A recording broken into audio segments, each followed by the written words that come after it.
கர்த்தருடைய நாமம் மகிமைப்படுவதாக. இந்த நாளின் தியானத்திற்கென தெரிந்து கொண்ட வேத பகுதி மத்தேயு எழுதின சுவிசேஷம் 26ஆம் அதிகாரம் 59 முதல் 63 வரையிலான பகுதியை நான் வாசிக்கிறேன். 59 முதல் 63 வரையிலான பகுதி. பிரதான ஆசாரியரும் மூப்பரும் சங்கத்தார் யாவரும் இயேசுவை கொலை செய்யும்படி அவருக்கு விரோதமாய் பொய்சாட்சி தேடினார்கள். ஒருவரும் அகப்படவில்லை. அநேகர் வந்து பொய்சாட்சி சொல்லியும் அவர்கள் சாட்சி ஒவ்வவில்லை.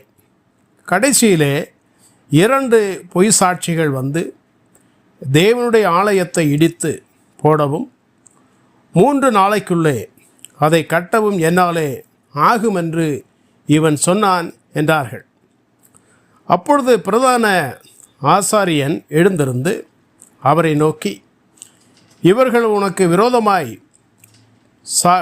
சாட்சி சொல்லுகிறதை குறித்து நீ ஒன்றும் சொல்லுகிறதில்லையா என்றார். இயேசுவோ பேசாமல் இருந்தார்.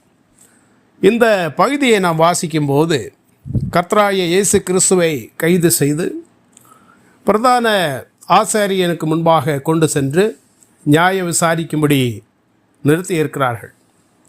அப்பொழுது இயேசு கிறிஸ்துவுக்கு விரோதமாய் பொய் சாட்சி சொல்வதற்கு 2 வந்தார்கள். இந்த 2 வந்து இயேசு கிறிஸ்து சொன்ன வார்த்தையிலிருந்து, அதாவது தேவனுடைய ஆலயத்தை இடித்து போடவும் 3 நாளைக்குள்ளே அதை கட்டவும் என்னாலே ஆகும் என்று இவன் சொன்னான் என்றார்கள். இயேசு கிறிஸ்து சொன்னது உண்மைதான். ஆனால் இந்த பொய் சாட்சியை கூற வந்தவர்கள் இயேசு கிறிஸ்து சொன்ன அந்த வார்த்தையின் அர்த்தத்தை புரிந்து கொள்ளவில்லை. இங்கே நியாயம் விசாரிக்கும்படி அமர்ந்திருக்கிற பிரதான ஆசாரியர்கள், வேதத்தை கற்றவர்கள், வேதத்தை போதிக்கக்கூடியவர்களும் இயேசு கிறிஸ்து சொன்ன அந்த வார்த்தையின் அர்த்தத்தை புரிந்து கொள்ளவில்லை. காரணம், அவர்களுக்கு பரத்திலிருந்து கொடுக்கப்பட்டால் ஒழிய அவர்களால் அந்த அர்த்தத்தை அறிந்து கொள்ள முடியாது. இப்படிப்பட்ட சூழ்நிலையில் இயேசு கிறிஸ்து சொன்ன அந்த வார்த்தையை வைத்து அவர் தேவதூஷணம் சொன்னார் என்று சொல்லி அவருக்கு விரோதமாய் பொய் சாட்சி சொல்லுகிறார்கள். அப்பொழுது பிரதான ஆசாரியன் எழுந்திருந்து அவரை நோக்கி, அதாவது இயேசுவை நோக்கி, இவர்கள் உனக்கு விரோதமாய் சாட்சி சொல்லுகிறதை குறித்து நீ ஒன்றும் சொல்லுகிறதில்லையா என்றார். இயேசுவை பார்த்து கேட்கிறார், உனக்கு விரோதமாய் இவர்கள் சாட்சி சொல்லுகிறார்களே, அதை குறித்து சொல்வதற்கு உன்னிடத்திலே வார்த்தை இல்லையா? உனக்காக வாதாட உனக்கு விருப்பம் இல்லையா? உனக்கு விரோதமாய் சொல்லப்பட்டிருக்கிற இந்த குற்றச்சாட்டிலிருந்து விடுதலை பெறுவதற்கு உனக்கு விருப்பம் இல்லையா? ஏன் இப்படி பேசாமல் இருக்கிறாய் என்று கேட்கிறார். 63வது வசனத்திலே மத்தேயு இவ்வாறு குறிப்பிட்டிருக்கிறார், இயேசுவோ பேசாமல் இருந்தார். பொய் சாட்சிகள் வந்து இயேசு கிறிஸ்துக்கு விரோதமாய் பேசுகிறார்கள். பெரிய ஒரு திரளான கூட்டமே அவருக்கு விரோதமாய் கூடியிருக்கிறது. யூதர்கள் யாவரும் அவருக்கு விரோதமாய் வந்திருக்கிறார்கள். பிரதான ஆசாரியனும் அநேக நாட்களாக வகை தேடி காத்திருந்தான்.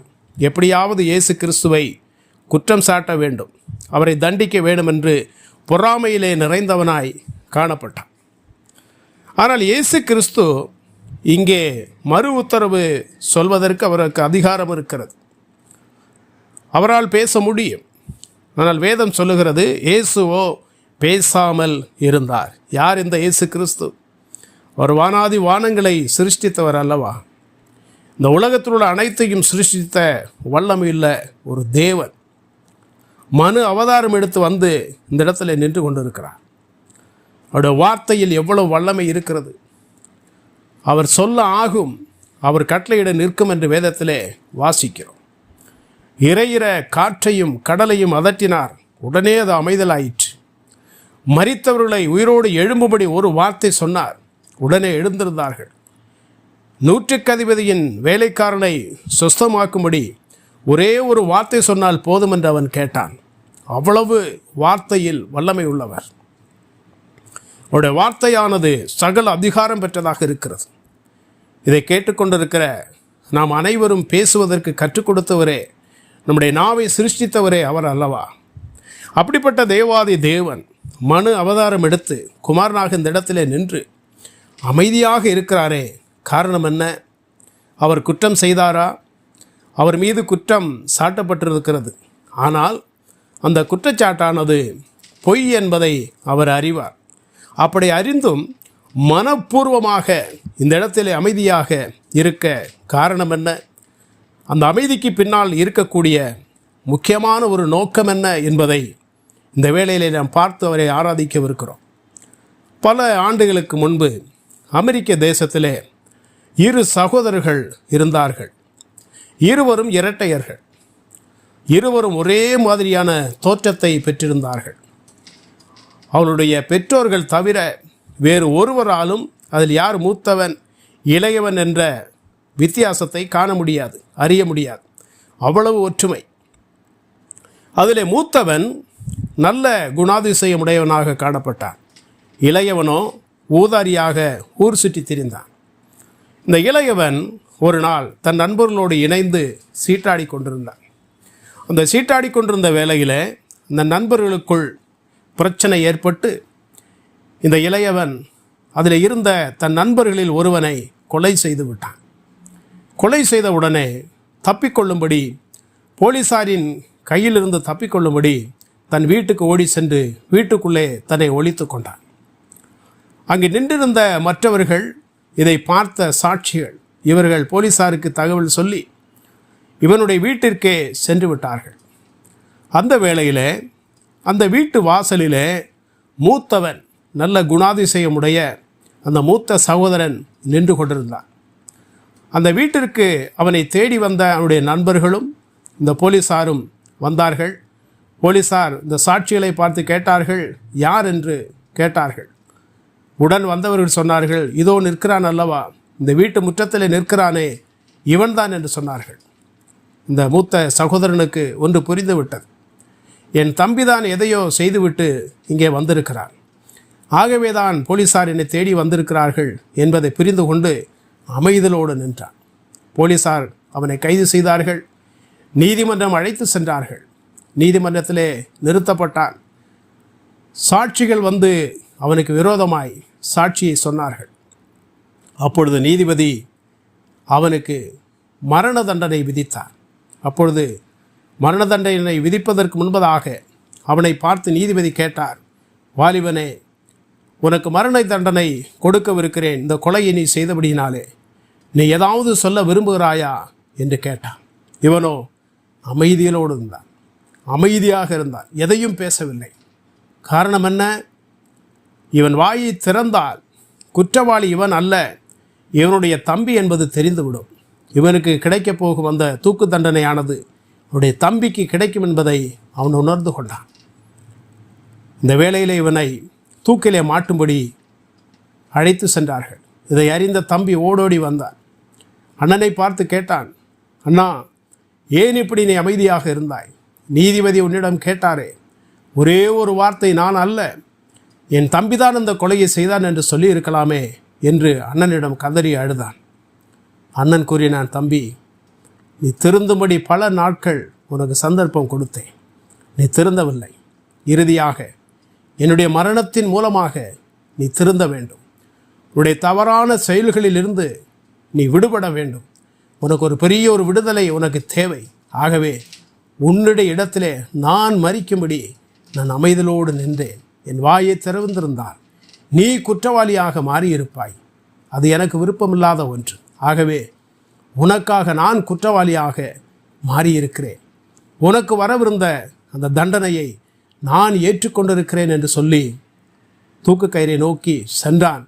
தூக்கிலிடப்பட்டான். தம்பி அந்த நாளிலிருந்து திருந்தி வாழ்ந்தான். இது அமெரிக்க தேசத்திலே பல ஆண்டுகளுக்கு முன்பாக நடந்த ஒரு சம்பவம் என்று கதை கூறுகிறது. பிரியமான தேவ ஜனமே, இயேசு கிறிஸ்து இந்த இடத்திலே பிரதான ஆசாரியனுக்கு முன்பாக அமைதலாக நிற்க காரணம் என்ன? அவர் வாய் திறந்து பேசியிருந்தார். நீங்களும் நானும் அவரை நியாய விசாரித்த அந்த பிரதான ஆசாரியரும் அவரை கைது செய்த போர் சேவகர்களும் இந்த உலகத்தில் உள்ள அனைத்து ஜனங்களும் இன்றும் குற்றவாளிகளாக எரி நரகத்திற்கு பாத்திரவான்களாக மாறியிருப்போம். ஆனால் உங்களையும் என்னையும் விடுவிப்பதற்காக அந்த பாவத்தின் தண்டனையாகிய எரி நரகத்திலிருந்து விடுவிப்பதற்காக ஒரு தவறும் செய்யாத குற்றமற்ற பாவமற்ற களங்கமற்ற பரிசுத்தராகிய அந்த இயேசு கிறிஸ்து அமைதலோடு காணப்பட்டார். அவர் வாயை திறந்து பேசி இருக்கலாமே, தமக்காக அவர் வாதாடி இருக்கலாமே, அவருக்கு விடுதலை கிடைத்திருக்குமே. அநேக சந்தர்ப்பம் இருந்தபோது அவர் வாயை திறவாமல் அந்த இடத்திலே பேசாமல் இருக்க காரணம் என்ன? உங்களையும் என்னையும் விடுவிப்பதற்காக, உங்களையும் என்னை ரட்சிப்பதற்காக. அப்படிப்பட்ட ஒரு அன்புள்ள பிதாவாகிய தேவனை துதிக்கும்படி நாம் வந்திருக்கிறோம். ஸ்தோத்தரிக்க நாம் கடமைப்பட்டிருக்கிறோம். கர்த்தருடைய மேஜையை சுற்றிலும் அமரும்போது பிதாவாகிய தேவன் நமக்காக அவருடைய ஒரே பேரான குமாரனாய் இயேசு கிறிஸ்துவை, குற்றமற்றவரை பாவமற்றவரை இந்த உலகத்திலே அனுப்பினாரே. எதற்காக? குற்றம் சாட்டப்பட்டிருந்த நீங்களும் நானும் விடுவிக்கப்படும்படியாய், பாவத்திற்கு அடிமையாக இருந்த நீங்களும் நானும் விடுவிக்கப்படும்படியாய், எரி நரகத்திற்கு பாத்திரவான்களாய் இருந்த நீங்களும் நானும் விடுவிக்கப்படும்படியாய், குற்றமற்ற அவருடைய குமாரனையே நமக்காக தந்து பேசாமல் இருக்கும்படி செய்தாரே. நாம் என்ன செய்யலாம்? நம்மால் என்ன செய்ய முடியும்?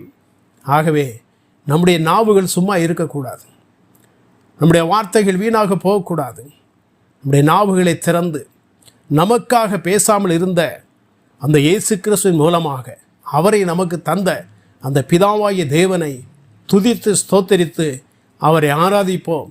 நம்முடைய உள்ளத்தின் ஆழத்திலிருந்து சகல துதிகளும் ஸ்தோத்திரங்களும் நன்றியோடு கூட கலந்து நன்றி நிறைந்த ஒன்றாக நம்முடைய உள்ளத்தின் ஆழத்திலிருந்து புறப்பட்டு வரட்டும்.